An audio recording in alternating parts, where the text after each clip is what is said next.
Doctors, nurses, porters, administrators. 1 minute you're working inside the hospital. Next you're outside, clearing the rubble, in case one of your patients or your colleagues is buried underneath. Everyone's working together, united by desperation and fury. The Russians regularly hit medical facilities, but today's missile attack on Ukraine's biggest children's hospital was amongst the most devastating of the war. Children and their parents were in shock.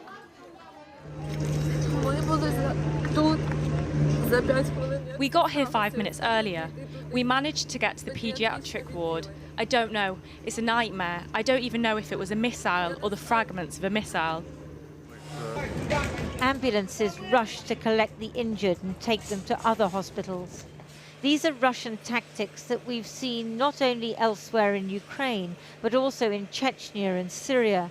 They target hospitals and other civilian infrastructure to make the civilian population despair and lose morale. So far, it hasn't worked. My wife drove here, then it started and my son began crying, so she didn't go to the hospital, but ran to the bomb shelter. Then there was an explosion. The car's been destroyed, but we're okay. There wasn't even enough time for the baby to be scared. But you can see what's happening. No words, even swear words, can describe it. All that matters is that they're alive.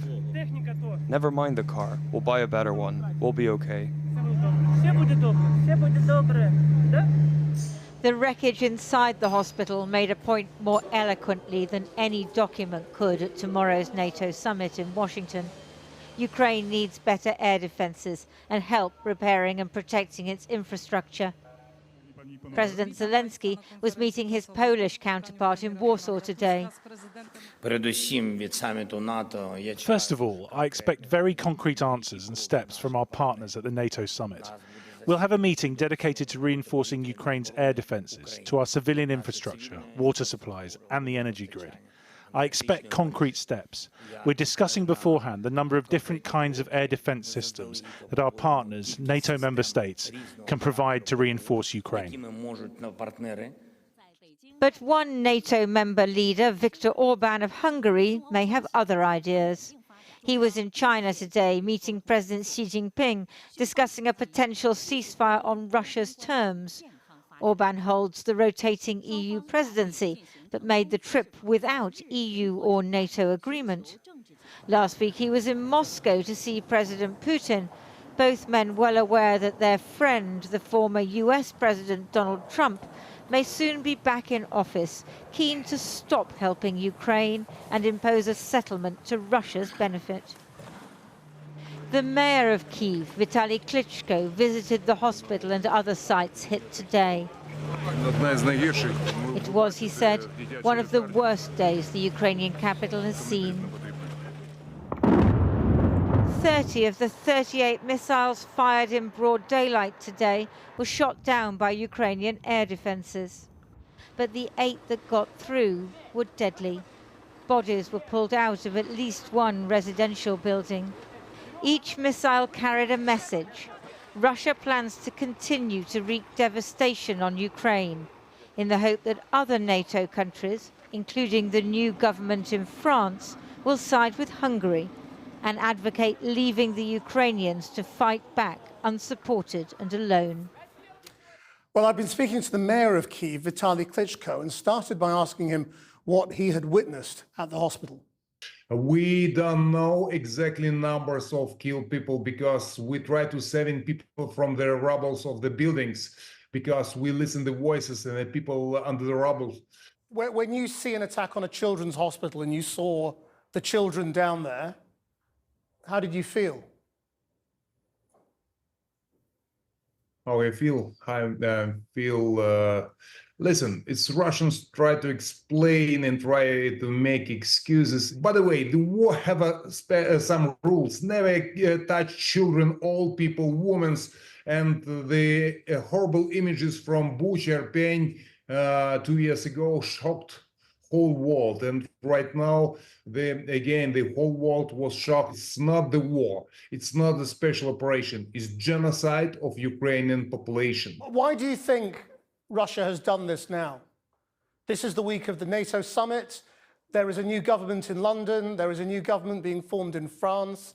Do you think these things are linked? I guess Russians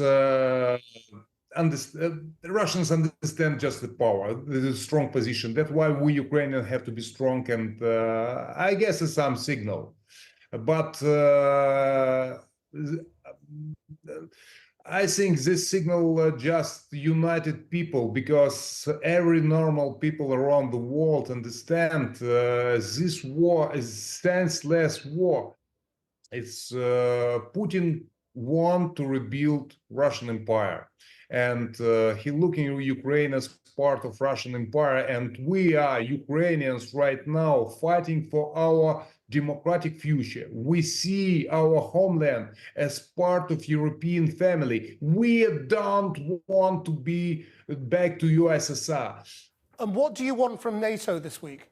Listen, it's many experts around the world give to us a couple of days, maybe a couple of weeks. We are already third year successfully defend our homeland against one of the biggest and strongest army in the world, Russian army. And we are very good motivated, and we need support with modern weapons, because with defensive weapons, because we are defend our homeland. Can I ask you, in this country, in France and in America, there are politicians on the rise who are skeptical about helping Ukraine, and they think that Europe in some way provoked the Russian invasion. What is your message to those politicians? Please, never ever underestimate the Russians. We listen to voices from Moscow about Baltic countries. Putin told the Baltic countries was part of Soviet Empire. We listen to exactly the same voice about the Poland. Poland was a part of Russian Empire. And I spent a big time of my life in Germany. I tell to Germans, please never underestimate the Russians, because in Putin's sick vision, the part of Germany also the part of Russian Empire where Putin spent years long as KGB agent. And that's why it's challenge. It's war not just against Ukraine. It's war against international law. We need support, and you support not just Ukraine. We're defending right now every one of you, because Russians go so far as far we allow them to go. Mr. Klitschko, thank you very much. Thank you. Thank you for support. Please stay with Ukraine. It's very important for us. Life important. We very appreciate for that.